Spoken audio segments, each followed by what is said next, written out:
So there's been a major update in the investigation of the Charlie Kirk assassination done by Candace Owens. Now, many people have speculated on Candace Owens and, claiming that she doesn't have the receipts, that she's making weird assumptions and conclusions about Israel and the connection with that, and Turning Point USA with certain donors and Bill Ackman, and antagonized people that brought attention to this. But it looks like Candace Owens, as of this moment, brought the receipts to attention. So all the accusations, all the assumptions and conclusions that she's made looks like actually legit have some standing ground, because there's a text chain that just came out revealing that there was heated tension between Turning Point USA and big top donors. We heard about this from the Gray Zone. We heard this from Candace Owens. We've heard this from Tucker Carlson. We've heard this from other people. And as I stated, I'm inclined to believe someone like Candace Owens doing this investigation, because you don't have to believe what accusations or what her argument is, but she's willing to reach out. She's willing to look at receipts. She's willing to bring attention to this. And you don't see a lot of other people talking about this. You don't see a lot of people in the podcast sphere really mentioning about this. Even the people that, despise Candace Owens, say she's wrong and she's making up, conspiracy, but they don't actually follow that up with any acknowledgement or an argument, or even call out exactly where she got wrong. They just say that she's wrong. They're trying to discredit her. But here's Candace Owens on her show just recently. This was pointed out by Evan Kilgore, saying, breaking, Candace Owens just exposed Turning Point USA for lying about Charlie Kirk's change in stance on Israel 48 hours before he was murdered. Charlie texted Rob McCoy, Josh Hammer, and 6 others he was done with the pro-Israel cause. And we know that previously, Charlie Kirk in his final days had a lot of views, had a lot of interviews, went on to his show, and had confliction in his support for Israel, that he was starting to have an epiphany, that he found that was starting to be a lost cause, that a lot of his fan base, a lot of young conservatives were losing momentum in support of Israel because of this ongoing genocide. And people were catching on. Now Charlie Kirk was starting to self-reflect and say, maybe I don't want to be part of this, that I don't want to be associated with. So here's Candace revealing this information on her show, discussing about this text chain. Take a look. Others knew that Charlie was done with Israel bullying him, and I am now going to present you proof of what I am saying. This is an actual group chat, which happened 2 days before Charlie Kirk was assassinated. There were 9 people in total on this chat, including Charlie and Rob McCoy. I'm going to protect the names of the other 7 for now. To be clear, I might actually release a name every day this week, but I want to show you this because suffice it to say, Rob McCoy was on this text thread, and I think it helps contextualize him as a person, in my view, that he would attack me for telling the truth about the pressure that he was facing. Take a look. So Charlie writes in this group chat, just lost another huge Jewish donor, $2 million a year, because we won't cancel Tucker. I'm thinking of inviting Candace. Somebody writes, oh. So one of the conversations is Charlie Kirk saying that he lost a Jewish donor because he invited Tucker Carlson on. You remember the event in Tampa, Florida, where Tucker Carlson appeared at the Turning Point USA event. And people got infuriated with that. They got infuriated with Tucker Carlson being there. They got infuriated with Dave Smith being there. Even though Dave Smith is a Jewish comedian, they're infuriated with the fact that Charlie Kirk, who was supposed to guide people to the pro-Israel stance, were inviting 2 people that were kind of critical about Israel. Dave Smith in particular, very vocal about the genocide. Tucker Carlson has spoke lengthily about it. He was kind of flip-floppy for a bit, trying to, cover up to say, well, I'm nothing against Israel, but at the same time, I'm against the genocide. So he was kind of milquetoasting it. But Dave Smith was definitely directly calling it out. And the donors of Turning Point USA turned to Charlie Kirk and said, no, you cannot allow for these individuals to be at these events. We are not allowing this to happen. And now you see the donors are pulling back. They're saying we're not going to fund this organization, this Turning Point, if you're going to invite on people that contradict our agenda, which is pushing the Israel narrative. So it goes on. Listen to this.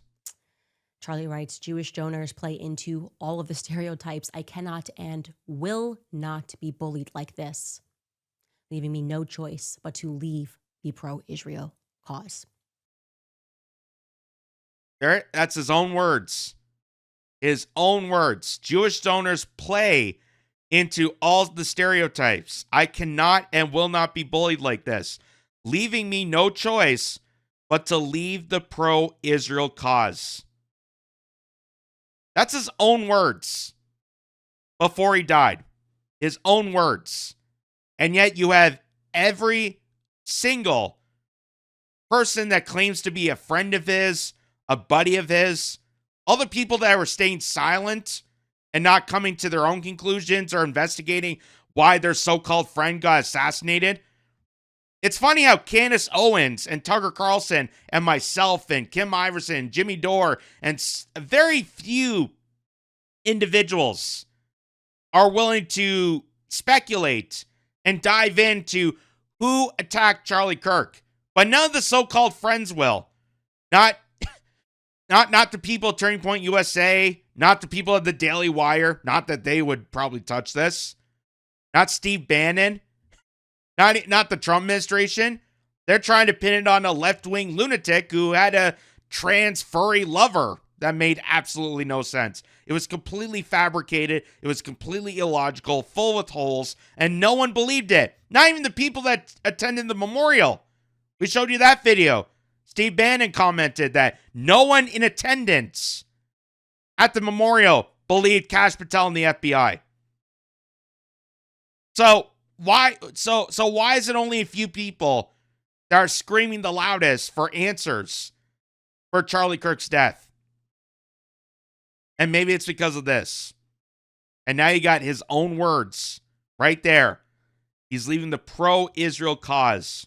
So all the people out there that said that Charlie Kirk was dying on the behest of Israel, he was a martyr, Benjamin Netanyahu going on to Fox News and saying, he's a friend of ours. You know, I invited him over, but apparently he can't do that anymore. It's a shame. It's sad. He was doing it for Judeo-Christian ethics. There you go. From his own words. That was him texting prior to his assassination. So all those claims are completely false. All the claims that he was dying for the state of Israel and the mural that they painted, you know, just a day after his death, that was all manufactured, fabricated. That's all propaganda. And somebody writes, a donor writes, please do not invite Candace. That might feel good short term, but it's not good long term. In my opinion, like all groups, you're going to get a wide variety of opinions. That nasty free will thing that God bestowed on us makes life frustrating at times after the dust settles a bit, maybe. So again, this is 48 hours before Charlie Kirk was assassinated. He was very clear and he was very explicit, and he did not back down, not in that Hamptons meeting, which they're all lying about, nor in this text thread. So it pretty much confirms this is the big major bombshell that confirms the Bill Ackman meeting, that confirms that the Turning Point donors were turning against Charlie Kirk, that Charlie Kirk was having this kind of confliction, that for years he was very much on the side of Israel. He was on the side, you know, he was the good Christian boy. And he thought it was the right thing to do. He thought it was the right thing, that you got to be supportive of Israel. That was the purpose. Oh, I have to be a Zionist because I'm a Christian. Like, what else would I be? But as you saw in prior segment of his and prior interviews and discussions, that he was conflicted because a lot of the donors were clamping down on him. They weren't allowing Tucker Carlson or Dave Smith or Candace Owens to appear at his events. And they're all good friends of his. And Charlie said, why can't I have those people on. I don't necessarily agree with what they say, but why can't I have them on? Why can't I have a conversation with them? Why can't I allow to expand the umbrella at Turning Point USA? So all this kind of, plays into everything that Candace Owens and Tucker Carlson and Max Blumenthal and others have been stating. And for all the people out there that are still stating that this is false and it's fictitious and lying and, Candace Owens is making up conspiracies, there's your proof. There's your evidence. And like I said, I don't necessarily agree with everything Candace Owens says. I don't know much about her other than the fact that she's a conservative commentator that used to work at Daily Wire until the fallout there. I'm inclined to believe her because she provides proof and evidence to back her assumptions, to back her claims. Unlike the other people, unlike her haters that don't provide squat. You notice that. People will constantly state that Candace Owens is lying and she's making up conspiracies, or this is a career killer. Like talking about Macron's wife's possible dick. It's a career killer. Okay, well, where'd she get wrong? Show me the transcripts. Show me what part she got wrong. Because we're in this generation where we're able to pick apart video clips and have transcripts. Like, where did she get it wrong? Show me. Prove me. They don't do that. And now, since this has come out, a lot of those people have become silent. Go figure. They would become silent after that extraordinary bombshell. Here's James Lee pointing this out. He did a good dive on this. And here's what he said about Candace Owens' big announcement.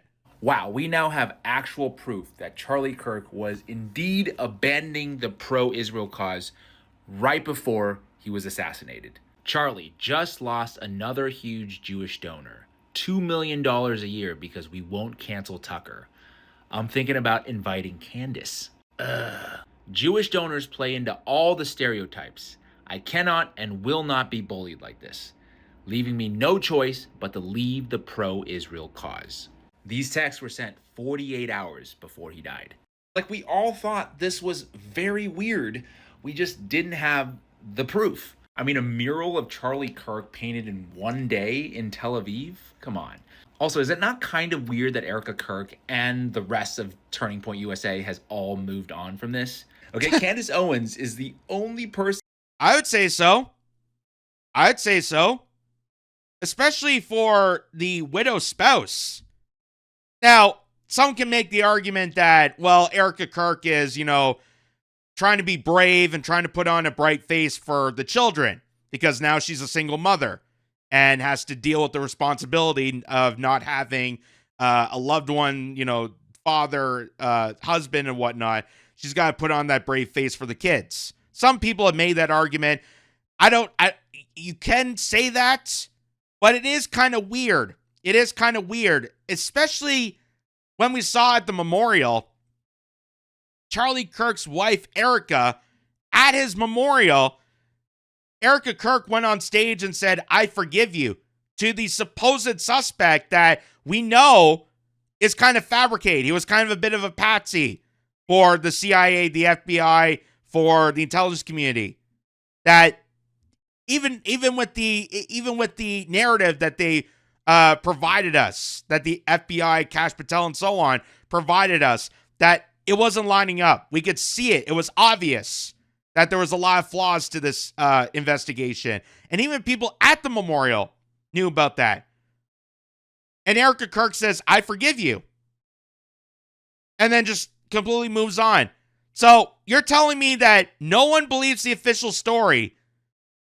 The FBI, Kash Patel even put out a special statement that they're reopening the investigation to get as much information as possible on other possible motives, other suspects, if there was people in the crowd that see. They're trying to get all angles of this. And Erica Kirk and the rest of Turning Point USA don't say a word about this. They're not conflicted. They're not angered. They're not beating the doors of Kash Patel and saying, "Hey, One of her own just got shot and murdered in broad daylight on camera for the whole entire world to see. You wouldn't be angered and frustrated and emotional about this? That does seem weird to me. It also seems weird there's a bit of history with Erica Kirk, which we'll get at another point, but this whole thing, like, we live in such crazy times right now. The whole thing just really, really freaks me out. It really just stinks of psyop after fictitious, manufactured propaganda, just smear. There's so much to this. There's so many layers to this that I don't think we're ever going to know the entire story. And I think that's kind of the point. The same way we're not being told the truth about JFK or 9/11 or any real significant, historical event. We're never going to be told the truth because they want people to kind of move on from it, to not ask questions. And if you do have questions about stuff, you'll be called a truther or a conspiracy theorist or whatnot. But all that means is that, hey, we're just want answers. We want closure. And that's what Candace Owens is doing here. She wants closure. This is her good friend, Charlie Kirk, that got assassinated on camera. Like, wouldn't you want that as the widow's spouse? Just, it seems crazy to me. So, as I stated, here's Max Blumenthal. And just like we shown in the Gray Zone reports, Candace Owens' statements, the text message that she revealed on camera, kind of confirms what Max Blumenthal was reporting. So it says, I reported that a small group of Israeli lobbyists, including Josh Hammer, Bill Ackman, and Sean McGuire, and Pashash Waliki, were in a chat with Charlie Kirk during his last days. Was Ackman in the explosive chat revealed here by Candace Owens? And if so, why is he covering this up? That's a great question.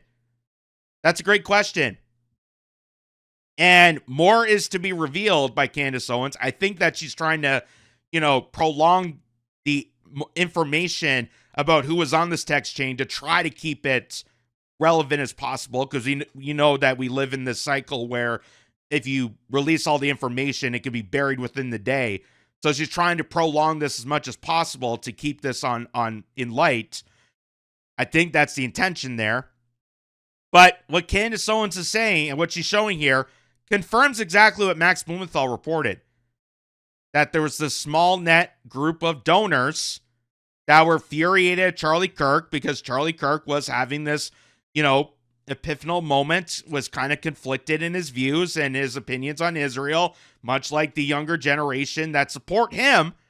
And concerning the fact that Israel's losing kind of the propaganda war to entice more Americans, that's why they're, sending Larry Ellison to buy up and snatch up the media as possible. That's why they're trying to put Barry Weiss ahead of CBS News. That's why they're trying to do this whole campaign rhetoric to capture what's left of the narrative to try to entice more and more people. And it's still not working. People are not convinced. People are not going to be intimidated and fear-mongered into falling into line once again for the state of Israel. Just like they won't fall into line when it comes to Ukraine. We've already been through how many lies in so many years. Like, people are starting to wake up to this. People are starting to acknowledge that your government is constantly lying to you and feeding you garbage, feeding you propaganda down your throat and telling you to choke it down as much as possible. Don't ask questions. Don't investigate. I mean, look at even the university covering up the crime scene. Literally hours after Charlie Kirk was pronounced dead. Hours. They paved it over. They put down some new brick and tile. Covered it up completely on an active crime scene. It's all very suspicious. Max Blumenthal again says, my report named the angry Jewish donor Kirk referred to as Robert Shillman, and I revealed screenshots of deleted tweets by Sean McGuire naming Bill Ackman and Josh Hammer as members of private chats in Kirk. I think his name is Josh Hammer. Is he related to Lionel Buzzsaw? Maybe you can get me on the hold with Allie McWrench. They're hardware store jokes. Come on. That's kind of humor my grandfather would enjoy if he was still around, unfortunately. But here's Ryan Mata.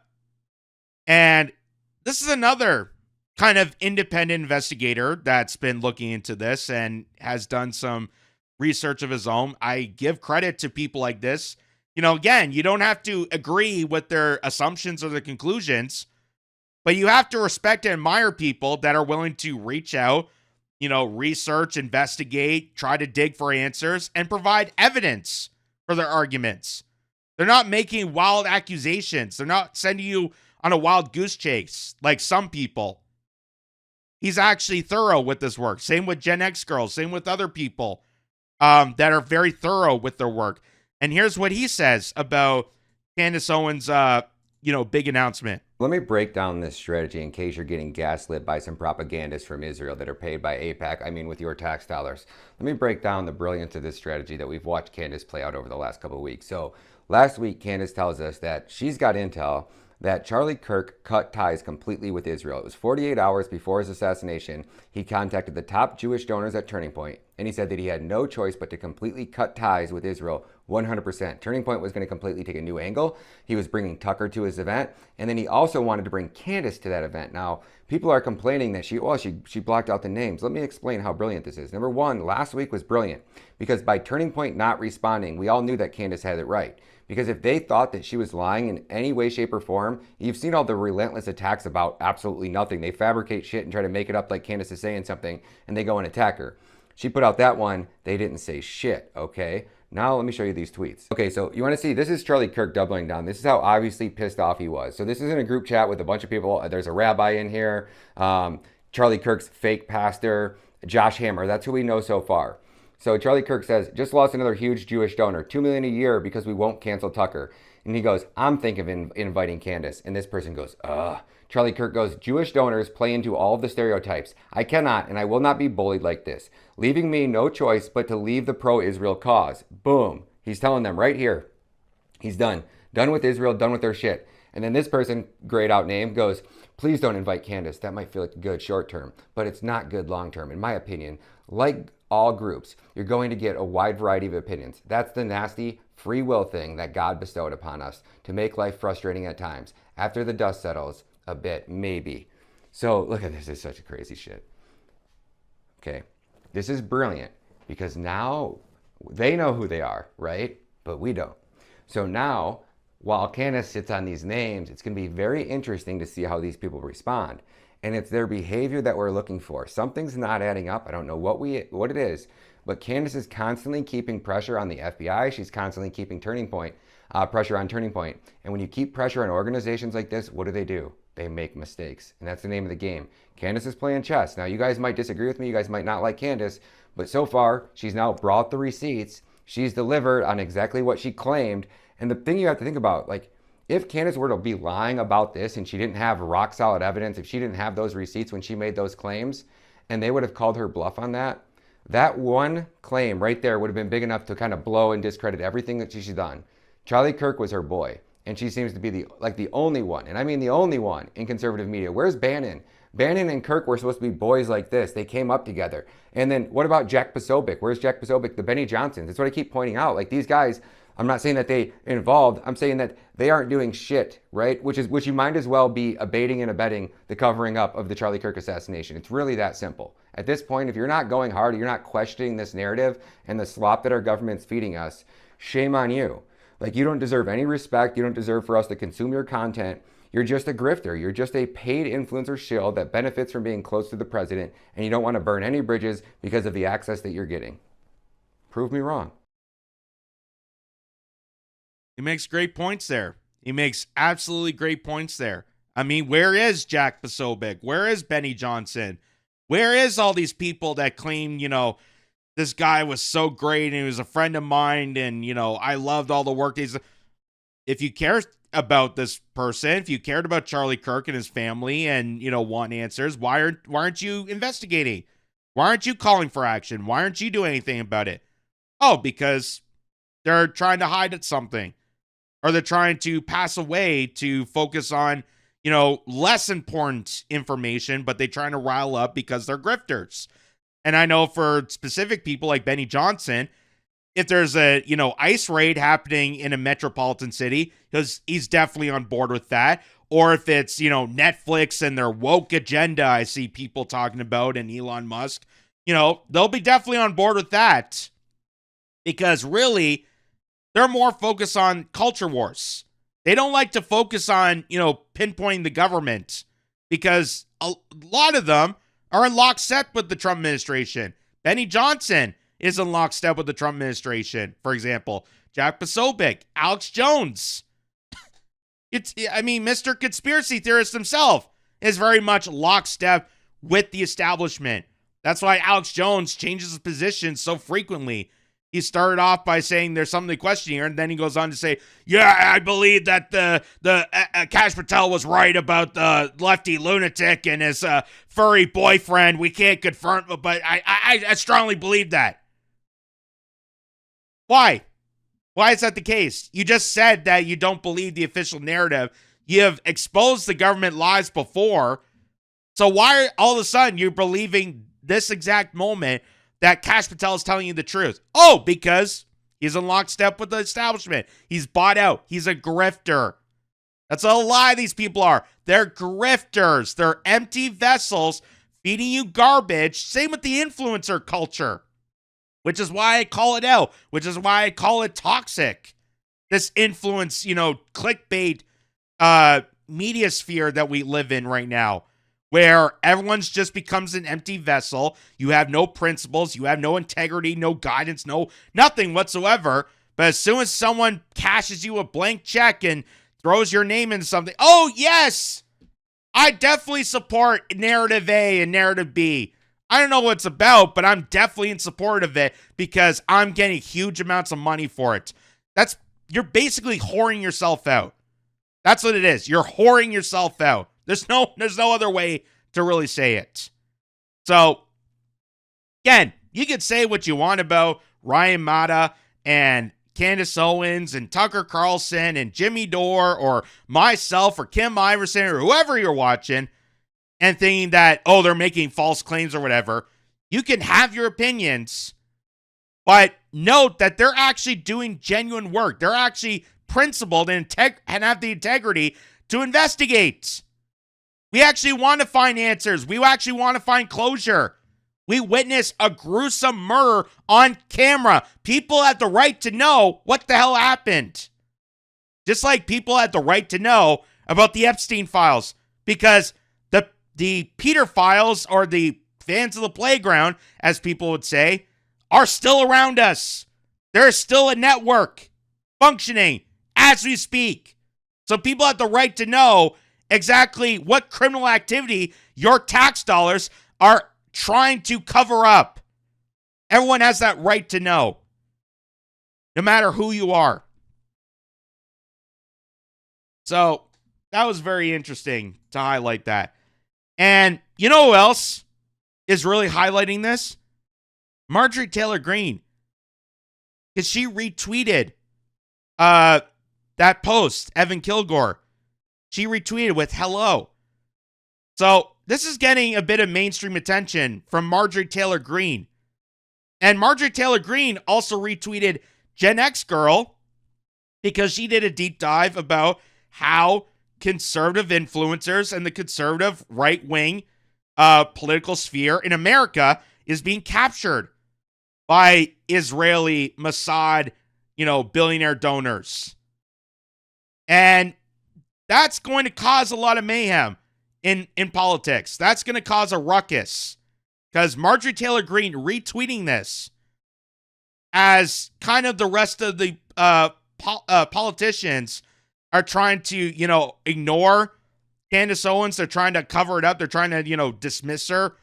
The last thing we heard was Donald Trump personally calling her to not talk about Macron's wife's possible dick. That was the last instance we saw politics influence into Candace Owens. But now you have Marjorie Taylor Greene retweeting this. So that's pretty big. that you got a politician, a sitting member, representative, retweeting this statement. That's going to cause a bit of a stir up in once the government reopens, if it does.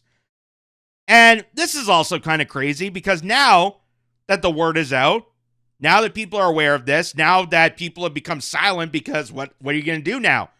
You have the proof, you have the receipt. Candace Owens proved her argument. So now Turning Point USA has admitted that the text messages released by Candace Owens about Charlie Kirk's alleged blackmail with Israeli donors are authentic. So they're even admitting to this. Turning Point USA.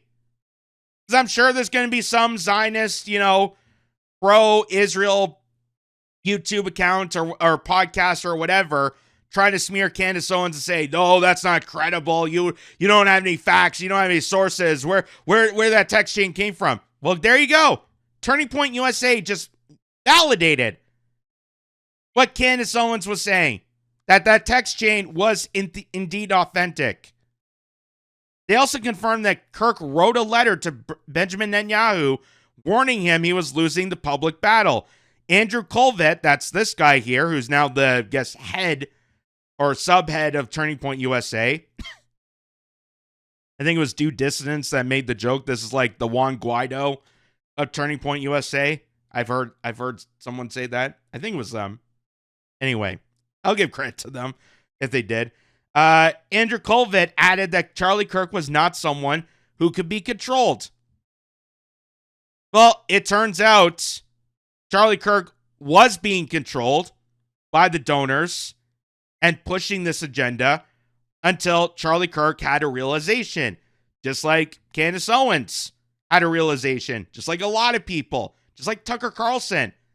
Back when he was on Fox News, Tucker Carlson was spewing every garbage propaganda stunt of war imaginable when he was on CNN, MSNBC, Fox News, until the very moment he started to question Syria, until he started to question COVID, until he started to question Ukraine. They don't fire you off a network for lying. They fire you for telling the truth, for revealing the game. That's why they would fire you. That's why Jimmy Kimmel isn't fired. He got a suspension because all he did was lie. He didn't tell the truth. He didn't make an accurate statement. He just lied. So he got a slap on the wrist and a little suspension. And everyone freaked out about how is this a civil rights case? How was the First Amendment being violated? But Tucker Carlson, who told the truth, just like a lot of people who tell the truth, immediately gets fired. So here's Andrew Colvett on Charlie Kirk's podcast, which I guess is now his, admitting that Candace Owens was correct on this. Watch. People that he had shared history with, right? He was asked, I think this may be what you were about to say, Blake. He was asked about Candace before in public, and he would always say, listen, we're friends. He would never say an ill word about her. And if people, tried to force him to do that about Tucker or whatever, he would always be defiant because he didn't want to be morally blackmailed. Exactly.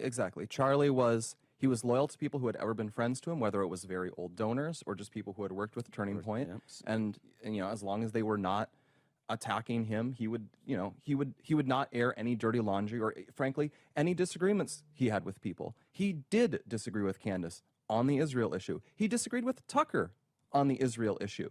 But he also recognized Tucker had positions they agreed on. Tucker was a useful voice in the conservative movement on many things. And so he invited him to events, and, they were popular events. And so he would react. Sometimes people would just say, yeah, don't invite him, or we're going to, cut off some large donation. And that would make him angry. He would say this, yeah, as you say, this is moral blackmail. And he's this Scottish guy. He's combative. His reaction to that is, the classic, like, screw me, no, screw you, that sort of thing. He had this, and it's one of my favorite parts about Charlie is just how defiant and independent he was. Yeah, he was never going to be. He could not be controlled by other people. You could not buy him. He was not bought and paid for. You could not control him with money. It just wasn't the way he was wired. He didn't actually care about money that much. And so what's going on here? What is going on here? You guys can look up what the text say. What is going on is Charlie, as I mentioned, he loved Israel. He cared about Israel. He cared about the Holy Land. And he was aware there was a surge of anti-Israel sentiment on the right. Charlie thought seriously about this issue and was trying to chart a path forward for people who were sympathetic to Israel. He was playing the good cop here. He was saying, you guys don't realize how bad it could potentially get. You have to change your PR. That's why he writes a letter to Bibi. You are losing the PR war. You need to change how you do your PR. You need to change your messaging to the American right. You might need to change what you expect from us, that you're not going to be able to count on just, for example, unlimited military aid from America. That's just not going to be tenable going forward. So maybe it has to be a more passive relationship. Maybe you need to give more support towards America. Some more support towards America in, for example, opposing Islamic migration into America. That's one thing he thought we could ally on.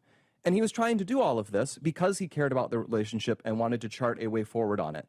And he would feel angry and upset when people would react to this by blowing up and suggesting he was an anti-Semite or a hater. He would get angry about that because he knew it was untrue.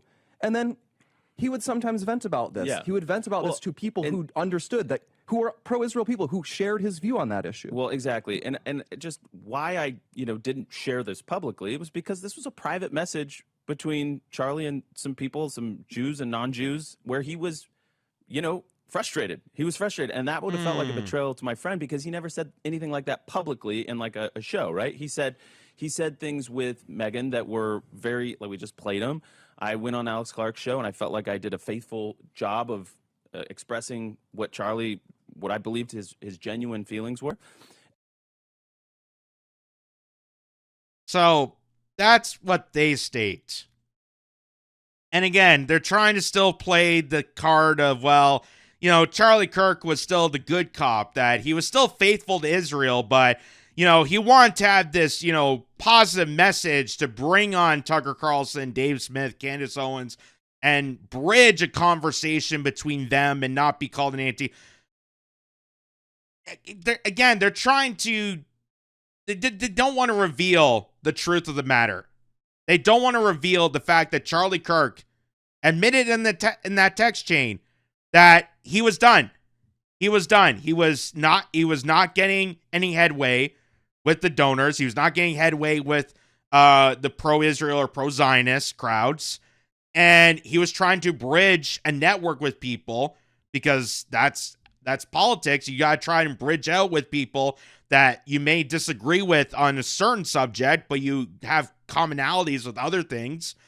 And Charlie was just saying, I'm done with this. I'm done with being called an anti-Semite because I brought on Tucker Carlson, a very influential voice for the right-wing movement in Canada, in the United States, a conservative voice, and I'm getting, heat. I'm getting, attacked for it. And that's what he said. Like, I'm done with this. I'm done with dealing with donors. I'm done with dealing with. So it sounds like to me that Charlie Kirk was maturing or kind of growing out of being just a bot shill for the establishment, for, the donor class. And he was starting to form his own, coalition, his own ideas, his own thoughts, his own opinions, to understand that, if you're accepting, $2 million from just one particular donor and other donors attached to it, and like you said there was a lot of people on that text chain, which we'll get more detail as time goes on. But what Turning Point USA is doing here is they're not revealing the actual critical fact that Candace Owens pointed out to her audience and to the world, that yes, Charlie Kirk has confirmed he no longer supported the pro-Israel cause because of this, because he had feuds with the donor class. He had feuds with controlled speech. And as Charlie Kirk was principled on freedom of speech, that was contrary and conflicting to also being for pro-Israel, because being pro-Israel means you're pro-censorship. They were doing crackdowns on college campuses. They were deporting people for writing op-eds. They're trying to silence people. They get, billionaires to buy out platforms like TikTok to silence content creators. So this is all conflicting to someone who's principled on free speech. And that's where Charlie Kirk had the mentality, had that kind of conflicting view of whether or not to support Israel. And that was the final straw. That, I'm done with donors. I'm done with being attacked. I'm done with all this, demonization of me for just bringing on people that may have a contradicting view of something I personally believe in, but is very crucial to the rest of the movement. So that is very significant, folks. And like I said, you can agree or disagree with the assumptions made, but you have to respect the fact that the receipts have been made. Candace Owens, people have been saying you got to, bring account to this. You got to bring the receipts, show your evidence. Well, here you go, folks. She definitely played through on that. And same with a lot of people. And we got to acknowledge that is a part of the investigation.